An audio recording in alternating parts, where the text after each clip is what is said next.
26장부터 45장까지는 예레미야의 자전적 이야기, 자전적 행적 기록이라고 했습니다. 25장까지는 주로 설교 말씀 내용이 주로 있었고요.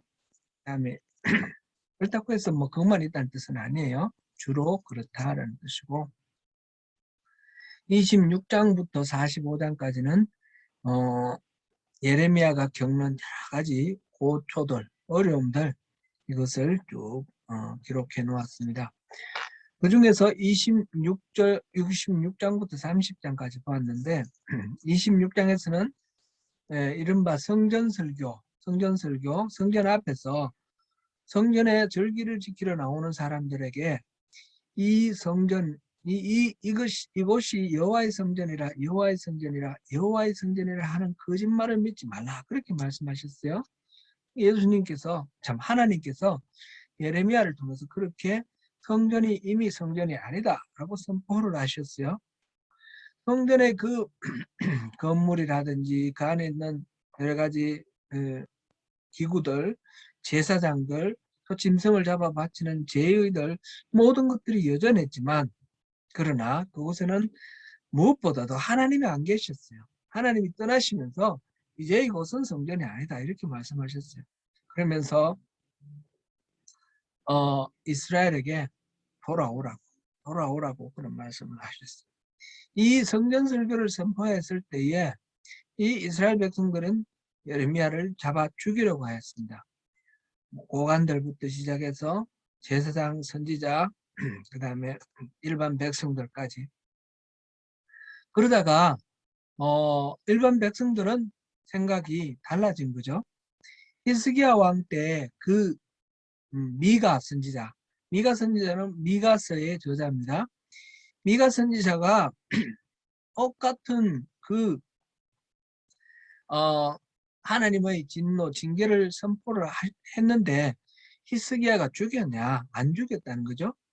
그러니까 여호야김 당신이 지금 왕도 죽이지 말라. 이게 일반 민중들의 생각이었습니다.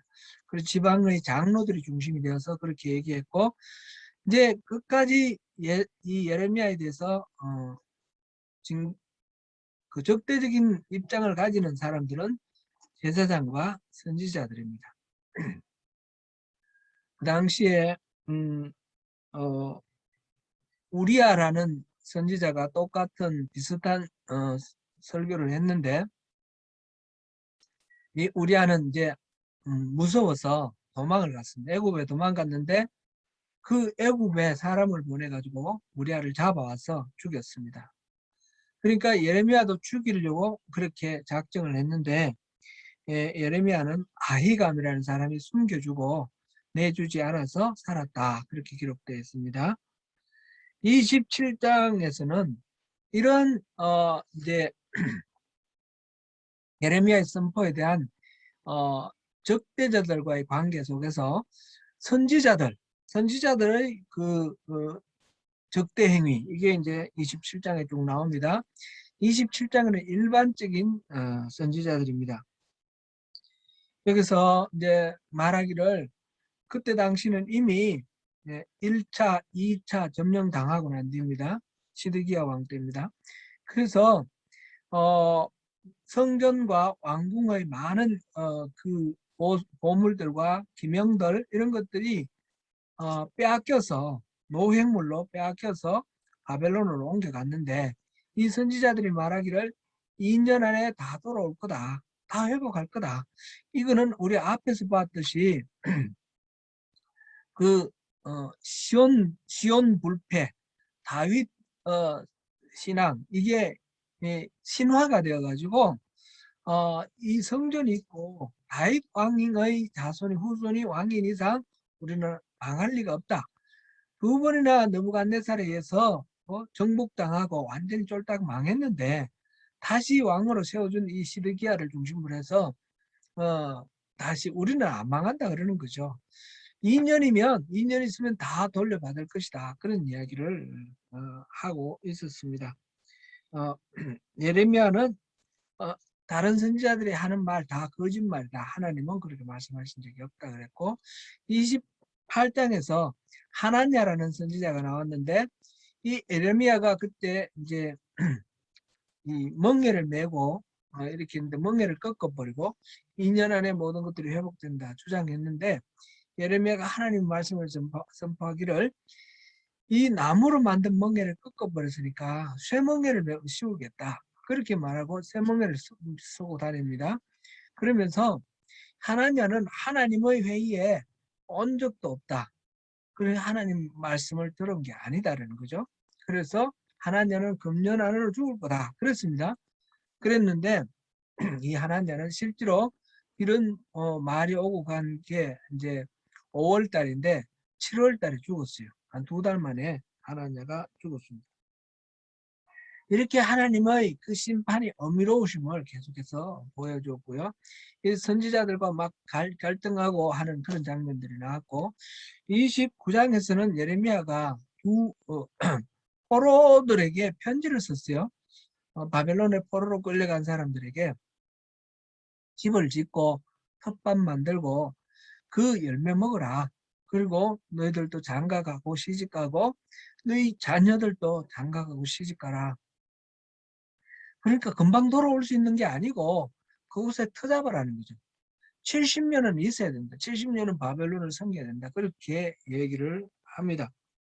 이때 바벨론으로 포로로 끌려가 있던 선지자 중에 스마야라는 선지자가 있는데 이 스마야 선지자가 편지를 써서 대제사장 스바냐와 그리고 나머지 제사장들께 이제 편지를 써서 여호야다 제사장을 폐하고 스바냐 너를 대제사장으로 올린 이유가 뭐겠냐.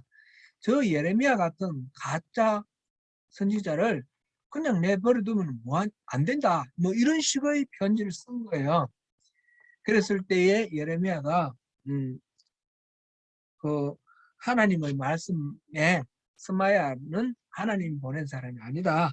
이렇게 그 말하자면 그 포로로 끌려간 중에 편지 쓴 그 스마야 선지자도 가짜 선지자라는 거죠. 지금 진짜 선지자 예레미야와 더불어서 수많은 가짜 선지자들과 계속해서 싸우면서 이렇게 진행되어 가는 과정입니다. 그러면서 이제 30장에 우리가 보았는데 이스라엘 유다를 회복시켜 주겠다라는 하나님의 약속의 말씀이 나왔습니다.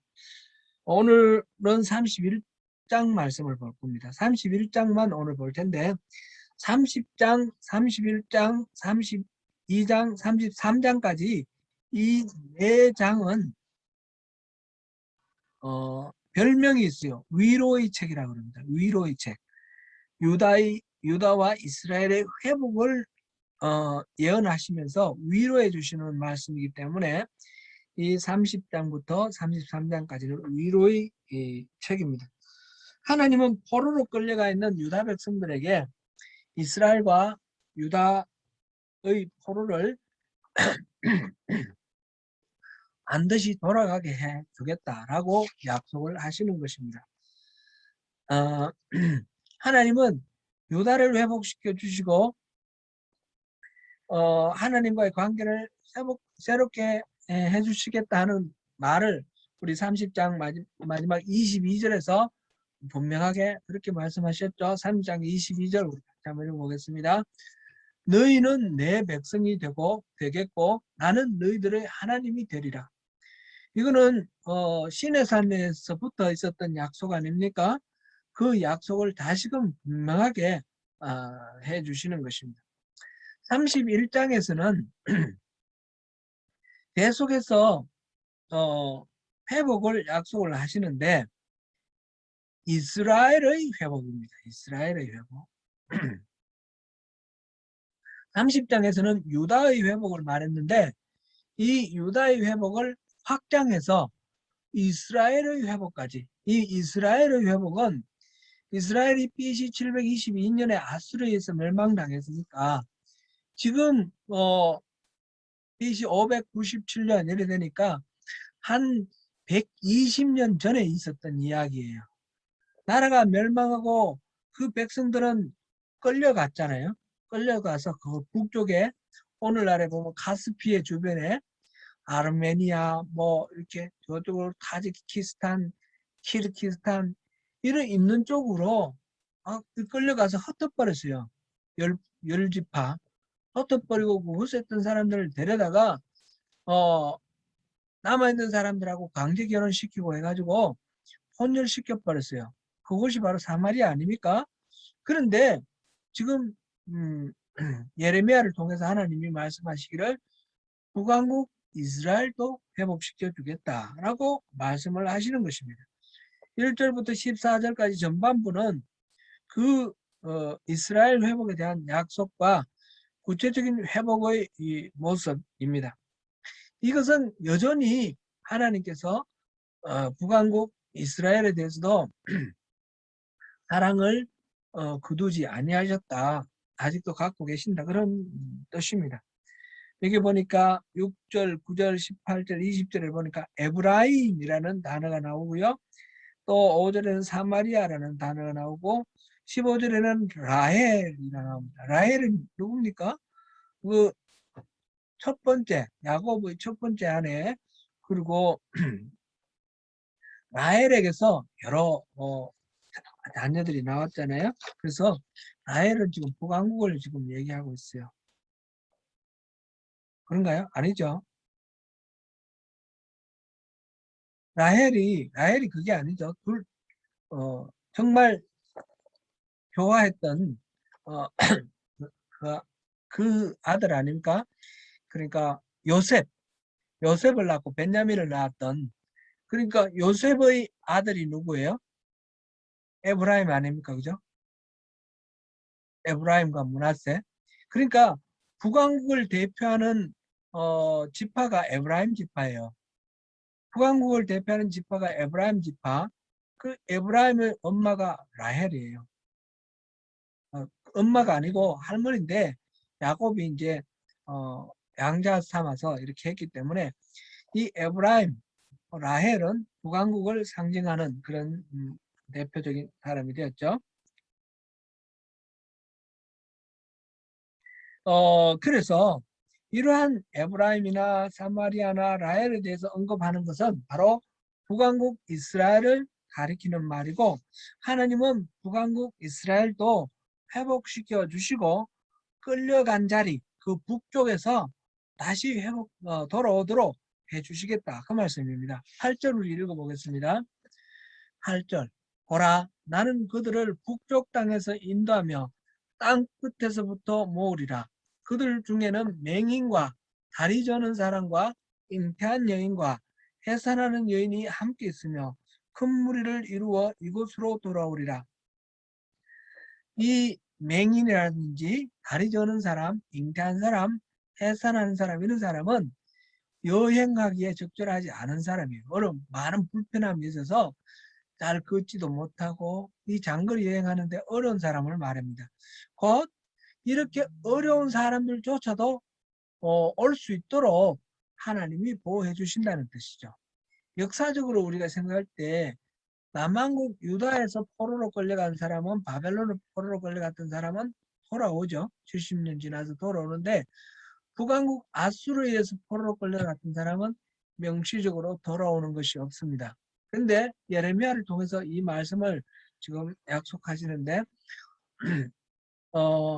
이것은 북왕국 이스라엘조차 버리지 아니하시는 하나님의 마음. 그들은 나름대로 그때부터 사실은 디아스포라 이스라엘 사람들이 흩어져 살기 시작했어요. 지난 주일날 우리 성전 중심 신앙에서 여호와 신앙이 회당 중심 신앙으로 되었다고 그랬는데, 그 회당 중심 신앙이 그때도 그렇게 존재를 했다라는 것을 생각을 하고 우리가 이 부분을 넘어가면 되겠습니다. 15절부터 22절 후반부는 포로 현지에서 귀환하고 그다음에 영적으로 소생하는 것을 촉구하고 있는 그런 장면입니다. 미래의 소망은 현재의 불행과 대조를 이룹니다. 지금 현재 지금 라마에서 들려오는 라헬의 울음소리, 자녀들을 위해서 애곡하는 그런 모습을 지금 묘사를 하고 있는데, 포로로 끌려간 자식 때문에 가슴을 찢으며 통절하게 우는 그런 라헬입니다. 라헬은 이제 북왕국에 있는 모든 사람들의 엄마의 상징이죠. 15절부터 16절을 한번 읽어보겠습니다. 15절부터 16절. 여호와께서 이와 같이 말씀하시니라. 라마에서 슬퍼하며 통곡하는 소리가 들리니 라헬이 그 자식 때문에 애곡하는 것이라. 그가 자식이 없어져서 위로받기를 거절하는도다. 여호와께서 이와 같이 말씀하시니라. 내 울음소리와 내 눈물을 멈추어라. 내 일에 삭슬 받을 것인즉 그들이 그의 대적의 땅에서 돌아오리라. 여호와의 말씀이니라. 절망 가운데 빠져있는 북왕국 이스라엘 백성들이 하나님의 은혜와 위로를 바라면서 회개하는 그런 것들을 이제 그리면서 예레미야가 지금 말하고 있는 것은 지금 아직 유다는 포로로 끌려가지 않은 사람들이 대부분이죠. 몇 사람은 포로로 끌려갔고 남아있는 유다가 곧 이제 나라가 망하고 포로로 끌려갈 텐데 거기에 대해서 절망하지 말라는 것입니다. 그러지 말고 중요한 것은 신앙을 회복하는 것입니다. 하나님께로 돌아오는 것입니다. 우리 지난 주일날 우리 아브라함과 다윗의 자손 그리스도 예수의 세계 족보라 그 부분을 우리가 볼 때 그 족보에서 배제된 사람 또 족보에 들어온 사람 이 특징을 봤는데 그게 결국 하나님의 품에 있는 사람은 범죄하더라도 다시 하나님께서 용서해 주시는 것을 우리가 분명하게 볼 수 있었습니다. 그러므로 우리가 하나님께로 돌아가는 것이 핵심입니다. 여호와의 신앙으로 돌아가는 것이 핵심입니다. 하나님께서 징계하시고 많은 고난을 당할 것이지만 그러나 하나님께로 돌아오면 하나님께서 다 회복시켜 주신다. 그 말씀을 지금 하고 계시는 것입니다.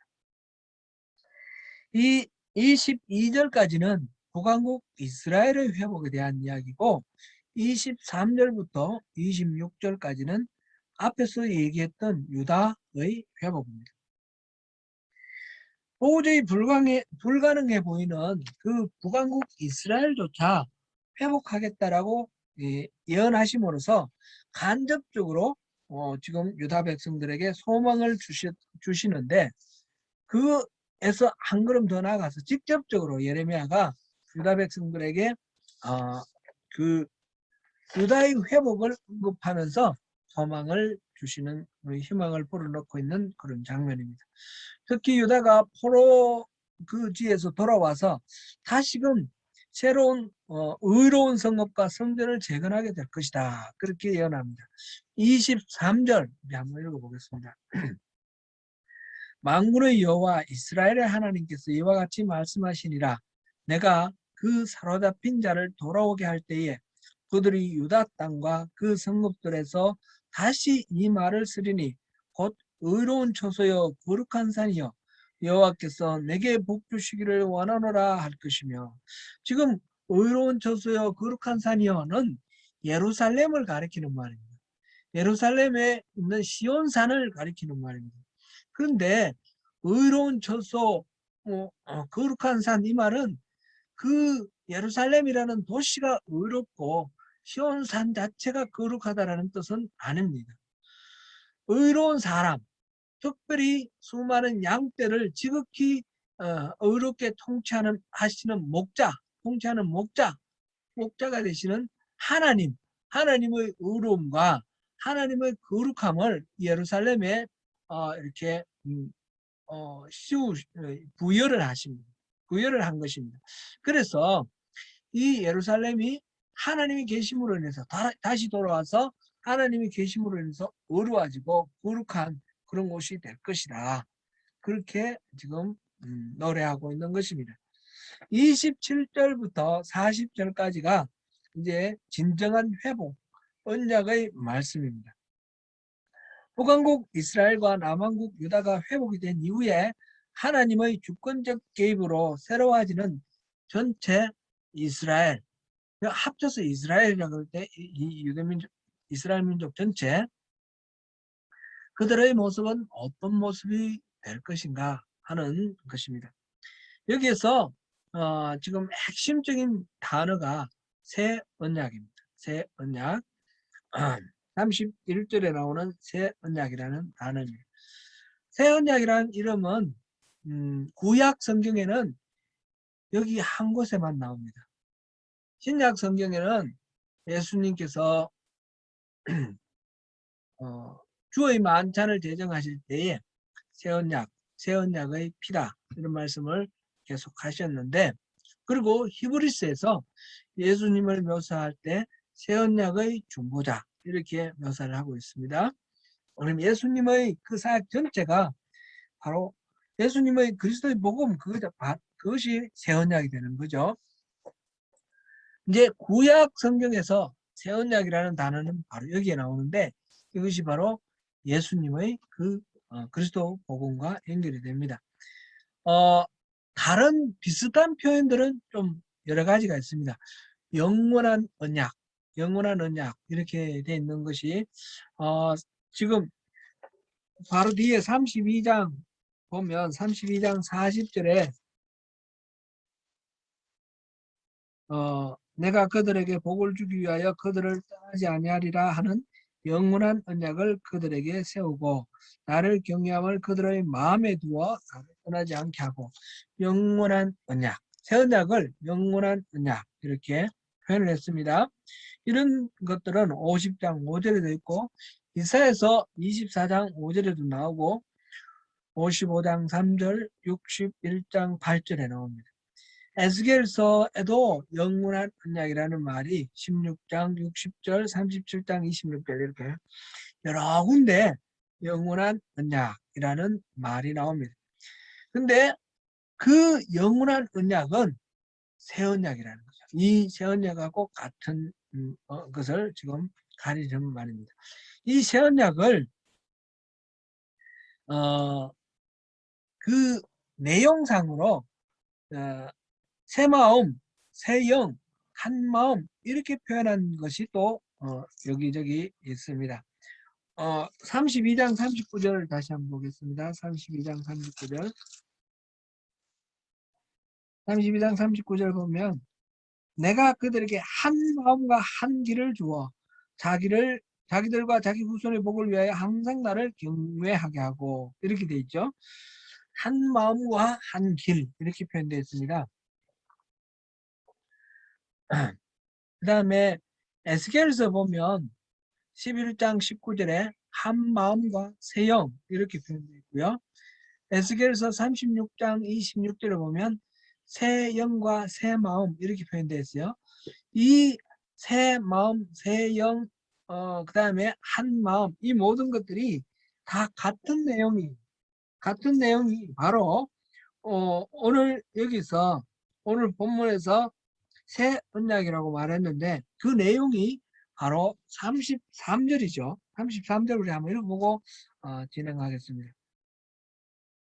33절 같이 읽습니다. 시작.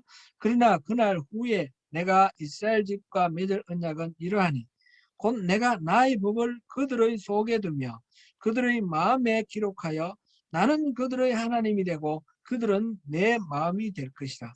여호와의 말씀이니라. 마음속에 율법, 즉 신의 언약, 신의 산 언약 때는 어떻게 했습니까? 율법 10계명을 돌판에 새겨줬습니다. 돌판에 새겨줬는데 이제 예레미야를 통해서 하나님이 말씀하시기를 내 법을 너희 속에 마음에 새겨주겠다. 그 말씀하십니다. 돌비가 아니라 신비에 새겨주시는 겁니다. 이렇게 마음에 하나님의 율법이 새겨진 이 마음이 새 마음이 되는 것이고 한 마음이 되는 것입니다. 그래서 이 새 언약과 영원한 약속, 새 영, 새 마음, 한 마음 이런 것들이 다 같은 의미입니다. 또 한 가지가 더 있는데 화평의 언약이라는 단어입니다. 화평의 언약. 화평의 언약이라는 단어인데 그거는 이사에서 54장 10절, 에스겔서 34장 25절, 37장 26절 이렇게 나오는데, 이 에스겔이나 에스겔에서도 핵심은 이거거든요. 에스겔에서도 핵심은 화평의 언약, 새 마음, 새 영, 한 마음. 그래서 영원한 언약을 체결하는, 다시금 체결하는, 이게 에스겔서의 핵심이고, 이사에서도 그게 아주 중요한 그 테마가 되는 것이고, 지금 예레미야서는 지금 전체에서 가장 중요한 말이 바로 이 31장, 지금 31절부터 34절 이 새 언약입니다. 예레미야 선지자가 선포한 예언의 핵심이 바로 이겁니다. 우리 그 샌드위치 기법 카이즌 우리 배웠잖아요.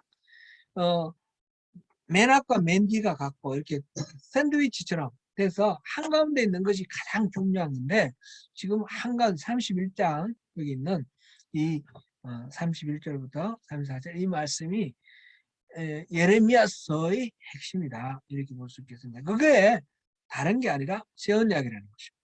새 언약은 바로 그냥 포로로 끌려갔던 사람이 돌아오는 것, 이것으로 새 언약이 아니에요.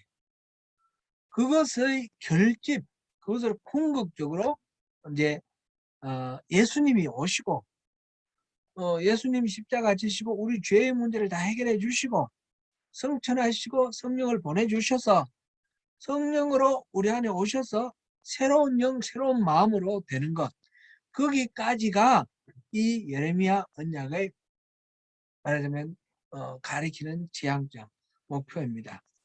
왜 33절 우리 다시 한번 볼까요? 33절 읽어봤는데 다시 한번 읽어봅니다. 그러나 그날 후에 내가 이스라엘 집과 맺을 언약은 이러하니 곧 내가 나의 법을 그들의 속에 두며 그들의 마음에 기록하여 나는 그들의 하나님이 되고 그들은 내 백성이 될 것이라. 여호와의 말씀이니라. 그리고 34절도 읽어보겠습니다. 그들이 다시는 각기 이웃과 형제를 가르쳐 이르기를 너는 여호와를 알라 하지 아니하리니 이는 작은 자로부터 큰 자까지 다 나를 알기 때문이라.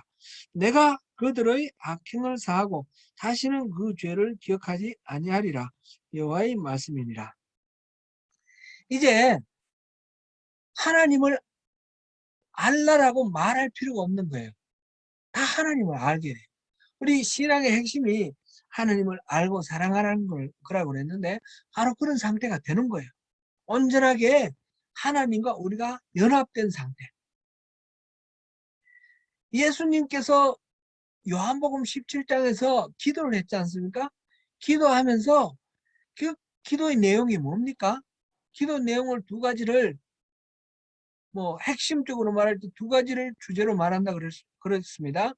그 한 가지는 하나가 되는 것이고 한 가지는 거룩하게 지켜주는 것이다 그랬습니다. 하나님의 거룩함과 똑같은 거룩함으로 우리가 지켜지고 그래서 하나가 되는 거예요.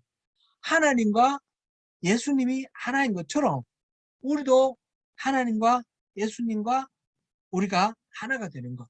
그것을 위해서 예수님께서 마지막 대제사장의 기도를 하는 것입니다. 그래서 온전히 하나가 되었는데 그러면 우리는 하나님에 대해서 모르는 게 없는 거예요. 하나님 영이 우리 안에 계시고 우리가 온전히 하나님 말씀 안에 있기 때문에 하나님과 우리가 완전히 합의를 이루는 상태예요. 그러니까 하나님을 알라, 여호와를 알라 이 말이 필요 없는 상태가 된다는 것입니다.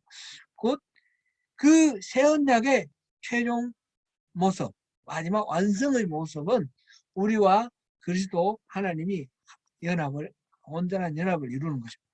그렇게 되면 그 다음에 여기 보니까 다시는 그 죄를 기억하지 아니하고 악행을 사해 주겠다 그랬죠.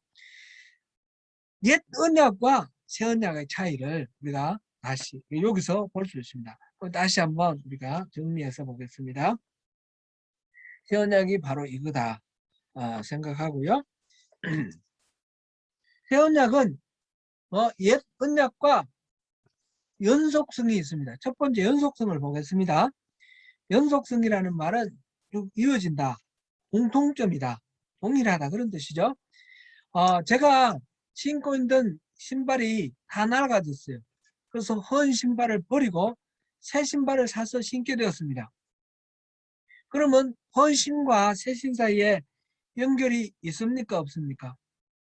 있지요. 신발이라는 연결성이 있는 것입니다. 헌신을 버리고 새신을 신었는데 신발이 아니고 뭐 다른 거 모자 이런 거를 신은 게 아니에요. 신발을 신었어요. 지금 옛 언약을 버리고 새 언약을 맺으셨어요. 옛 언약은 어떤 언약입니까? 그 언약은 아담부터 시작된 언약이에요. 하나님께서 아담과 함께 더불어서 동행하면서 늘 임마누엘로 살기를 원하셨어요. 그런데 아담이 하나님을 배반을 했지 않습니까? 그래서 죄에 사로잡히게 되었습니다. 그래서 하나님을 떠나게 되었습니다. 등지고. 그 이후에 아브라함을 부르셔서 하나님과 아브라함 화해를 하고 언약을 맺었습니다. 이 아브라함의 언약이죠. 그 아브라함의 언약, 거기서 하나님께서 자손을 주시고 땅을 주시고 하나님이 왕이 되어 주시고, 그래서 아브라함과 아브라함의 씨앗을 통해 나오는 모든 사람들, 그리고 그들을 통해서 하나님을 알게 되고 돌아올 사람들의 이런 화해가 이루어지는 겁니다. 그 언약이 모세의 시내산 언약을 통해서 보다 구체적으로 실질적으로 나타나게 되는 것입니다. 막연하게 하나님을 생각하고 바라는 것이 아니라 하나님 주신 율법을 마음 이렇게 보고 그걸 준수하기 위해서 이렇게 계속해서 순종하고 따르고, 그리고 따르는 그 하나님의 법을 따르는 데 대해서 실패할 경우를 대비해서 제사 제도를 주시고, 그래서 짐승을 잡아 제사를 지내면서 끊임없이 죄를 묵상하고 되돌리고 회개를 하면서 하나님께로 돌아가서 하나님과 이스라엘 사람들이 화목해지는 것, 이것이 계속해서 이루어지는 것이 모세를 통한 시내산의 언약입니다. 그런데 이 언약이 인간의 죄성을 드러내었고 인간의 한계를 드러내었습니다. 도저히 이 시내산에 주신 하나님의 율법을 인간은 이행할 수 없습니다. 그래서 새로운 언약을 하나님께서 체결하게 해주셨습니다. 근데 새로운 언약은 완전히 다른 언약입니다. 완전히 다른 언약, 그래서 새 언약이라고 했습니다. 그런데 분명히 공통된 게 있습니다. 그 연결되는 것이 있다는 거죠. 뭐냐? 이 언약의 주체가 다름 아닌 하나님이시라는 거예요. 하나님이 이 언약을 제정해 주셨다는 거예요. 언약의 근원이 하나님이시고 언약의 주체가 하나님이시고, 언약의 내용이 뭡니까? 하나님과 이스라엘의, 하나님과 이 죄인 사이의 화목과 회복이라는 것입니다. 그래서 하나님은 이스라엘의 하나님이 되고 이스라엘은 하나님의 백성이 되는 것입니다. 지금 우리가 30장 22절에서 우리가 또 봤죠. 그래서도 하나님은 나는 너희의 하나님이 되고 너희는 나의 백성이 되리라. 이게 이제 언약, 새로운 언약의 내용입니다. 그렇게 연속성은 바로 기원이 하나님이시고 주체가 하나님이시고 내용이 하나님과 이스라엘의 관계 회복이다. 이 점에서 동일합니다. 이거는 신명기라든지 이러면서 쭉 이제 이어지는 것이고 다 이어져서 그렇게 됐습니다. 이게 예수님이 나중에 그 주님의 만찬 제정하실 때 그 포도주잔을 드시면서 새 언약의 피다 말씀하셨잖아요. 예수님이 살과 피를 나누어 주시면서 예수님과 우리가 합일이 되고 하나가 되는 것, 이것이 바로 새로운 언약의 완성이라는 것입니다. 그래서 이 구약 율법의 그 모든 것들과 예수님의 이 새 언약은 그러면 완전히 다르냐? 본질적으로 똑같다는 것입니다. 본질적으로 하나님과의 회복이라는 측면에서 똑같다는 것입니다. 그래서 예수님이 직접 말씀하시기를 율법을 폐하러 온 것이 아니라 율법을 완성하러 왔다. 이렇게 말씀을 하신 것입니다. 네, 연속성이 뭔지 우리가 보았습니다. 그러나 이 새 언약은 분명히 새 언약입니다. 옛 언약은 버리고 새 언약을 맺으신 것입니다. 옛날에 신었던 헌 신발, 낡은 신발은 내던져 버렸습니다. 쓰레기통에 버렸습니다. 그리고 새로운 신발을 신는 것입니다. 그러면 이 옛 언약과 새 언약의 불연속성, 단절성, 차별성, 차이는 뭔가? 어떤 점에서 차이가 나는가? 근본적으로 대상이 다르다는 것입니다. 대상이 다른데 옛 언약에서는 외형적인 부분에 주로 초점을 맞췄습니다. 그래서 구약의 율법이 의식적이고 리추얼 그리고 제례적인 이런 쪽에 주로 관심이 있고 그 부분에 많은 언급이 있습니다. 출애굽기 그 내용이라든지 성막을 짓는 그런 방법이라든지 레위기에서 제사를 지내는 방법이라든지 이런 것들이 많이 분량으로도 많죠. 그 다음에 10계명과 그 다음에 여러 가지 계명들이 레위기에 쭉 설명이 되어 있습니다. 신명기가 전부 다 그 계명들입니다. 이런 식으로 겉으로 드러나는 하나님의 말씀에 순종하기 위해서 어떤 행동을 해야 되는가 겉으로 드러나는 외형적인 부분 이게 옛 언약의 초점입니다. 그런데 이런 옛 언약은 인간이 실질적으로 준수할 수가 없는 그런 것입니다. 우리가 갈라디아서 우리 강의하면서 그 부분을 우리가 자세히 봤습니다. 인간은 언약 준수에 있어서 실패할 수밖에 없는 존재입니다.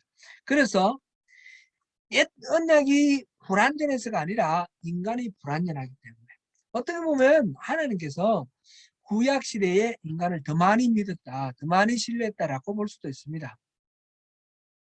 신약 시대에는 인간의 한계를 더 많이 감안을 하시고 더 많이 보호한다 이렇게 말씀하실 수 있습니다. 하나님이 인간을 신뢰하는 데 있어서 굉장히 하나님은 어떻게 표현을 하면 도박 같은 그런 신뢰를 하셨어요. 그게 아담이에요. 아담. 선악을 알게 하는 나무의 실과를 절대로 먹지 마라. 인간이 그거 못한다라는 그 인간의 죄성 한계를 하나님이 모르셔서 그런 것이 아니라 그럼에도 불구하고 심지어는 하나님을 배반하고 하나님을 그 적대할 그런 위험성까지도 있지만 그러나 하나님께서 인간을 온전하게 만드시고 완전하게 신뢰하기 위해서 인간의 자유의지에게 맡기십니다. 그래서 그것에서 실패하신 것은 바로 하나님이 실패하신 것과 똑같은 그런 책임이 하나님께 있는 거죠. 그만큼 모험을 하신 거예요. 인간을. 그만큼 믿으신 거예요. 근데 이제 새 언약에서는 그 부분을 하나님이 많이 감당해 주시는 겁니다. 그렇다고 해서 지금 또 하나님이 인간을 완전히 장악해서 하나님 뜻 안에서만 움직이도록 그렇게 강제하시는 건 아니에요. 하나님은 여전히 인간을 신뢰하시고 인간에게 자율성을 주셔요. 자유의지를 주시고 인간이 자발적으로 하나님을 순종하도록 그렇게 하나님이 맡겨주셔요. 그런데 그 대신 돌비에 새긴 율법이 아니라 우리 마음속에 들어오셔서 성령으로 들어오셔서 우리 마음에 계속해서 하나님이 말씀해 주시는 그런 방법입니다. 첫 번째 대상이 그 옛 언약은 외면적인 거, 행동적인 거 그런 것인데 새 언약은 인간의 내면, 우리의 마음, 우리의 정신, 우리의 의지, 우리 지정의, 우리의 혼, 영과 혼 여기에 초점을 맞추시는 겁니다. 그래서 어떤 행동을 했을 때 그 드러난 행동만 보시는 건 좀 이제 옛 언약의 관점이고 새 언약의 관점에는 동기를 보시는 거예요. 동기를.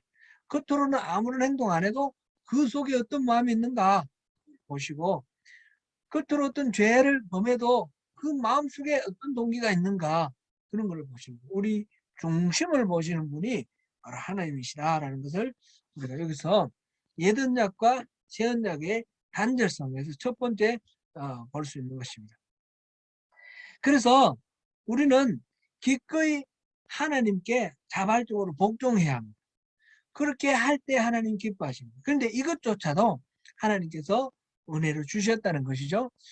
우리가 여러 번 우리가 2주의 암송구절로 했던 빌립보서 2장 13절 우리가 같이 한번 보시겠습니다.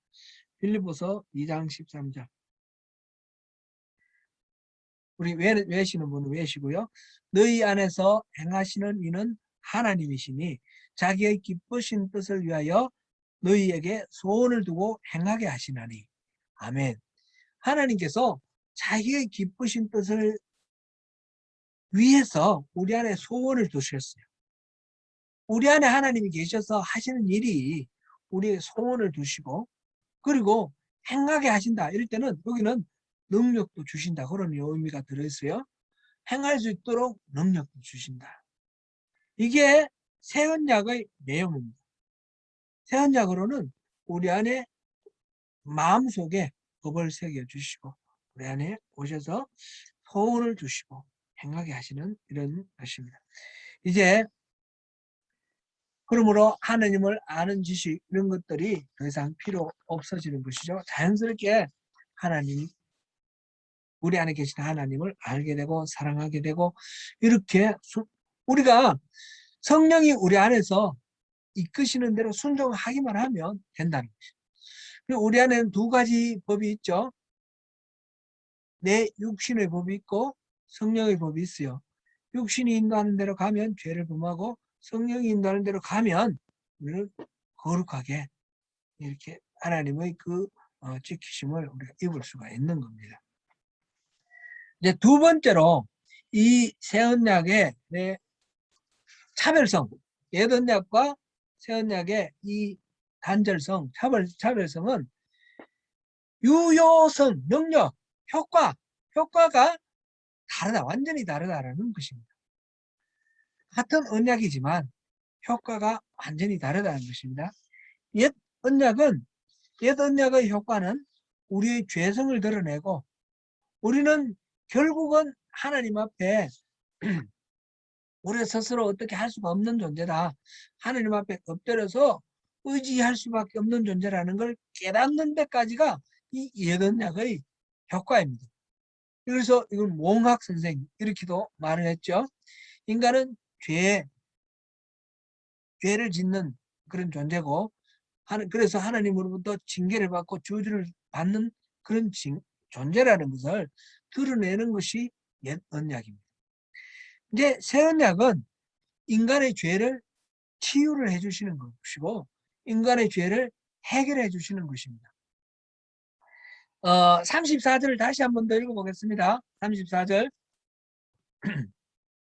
그들이 다시는 각기 이웃과 형제를 가르쳐 이르기를 너는 여호와를 알라 하지 아니하리니 이는 작은 자로부터 큰 자까지 다 나를 알기 때문이라. 내가 그들의 악행을 사하고 다시는 그 죄를 기억하지 아니하리라. 여호와의 말씀입니다. 이 새 언약의 완성은 결국은 예수님께서 십자가를 지시고 우리의 대속의 제물이 되시는 데서 이 완성이 되는 거죠. 그래서 우리의 죄의 문제를 해결해 주는 겁니다. 우리 예수를 믿어서 예수를 믿어서 우리 안에 주님을 영접하게 될 때, 믿을 때 우리가 하나님께서는 우리를 어렵다라고 인정을 해주시고 죄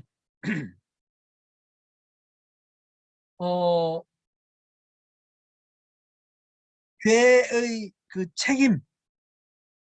죄의 책임으로부터 우리를 용서를 해주시는 겁니다. 우리 예수를 믿을 때 용서를 죄의 그거를 해결해 줍니다. 그 다음에 우리 끊임없이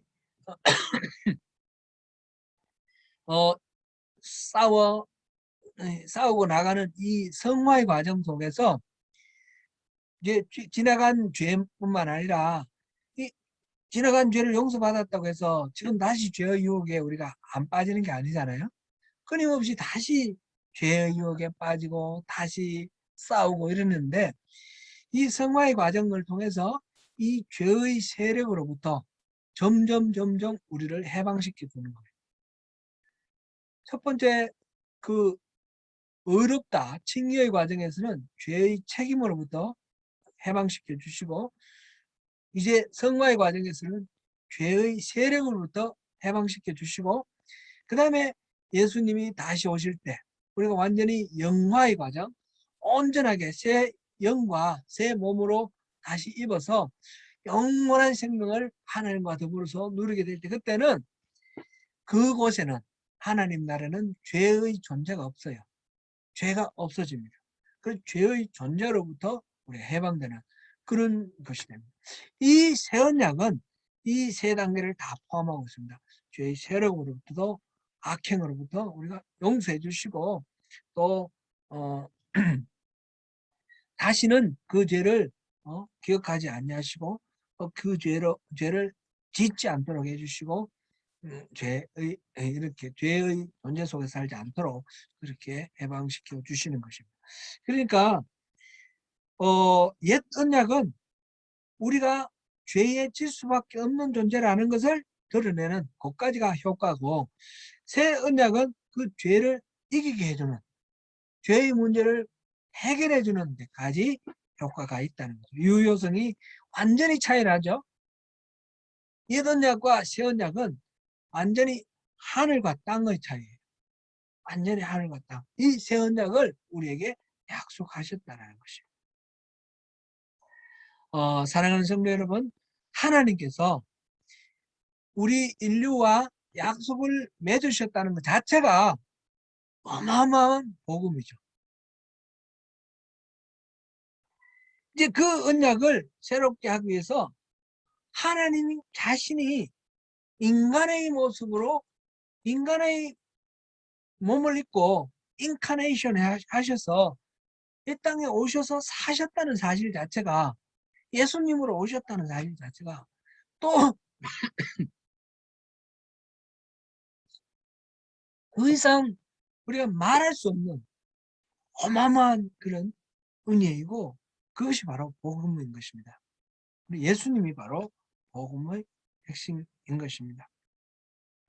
하나님이 우리에게 새 언약을 맺어 주셨습니다. 구약시대 예레미야 당시만 해도 그는 예언이었고, 우리는 이미 그런 모든 것들을 다 이제 지나고 난 뒤에 있었던 것까지 기록된 우리 성경을 갖고 있기 때문에 우리는 예레미야가 전혀 누리지 못했던 그 복을 다 누리고 있는 것입니다. 그래서 이 새로운 언약을 우리가 이제 알았으니까 아는 것으로는 아무 의미가 없습니다. 누려야 됩니다. 어떻게 누립니까? 새 언약의 핵심은 우리와 그리스도, 우리와 하나님이 하나가 되는 것입니다. 우리 안에 오신 하나님의 그 일하심이 우리에게 주신 소원을 두고 우리에게 능력 주실 때 순종하고 나가는 것, 그것이 바로 우리 안에 계신 하나님의 영, 그리스도의 영, 성령님의 인도하심대로 따르는 삶이죠. 갈라디아서 우리 2장 22절 한번 읽어보고 오늘 예배를 마치도록 하겠습니다. 갈라디아서 2장 22절. 외시는 분들은 외시고 한번 읽어보겠습니다.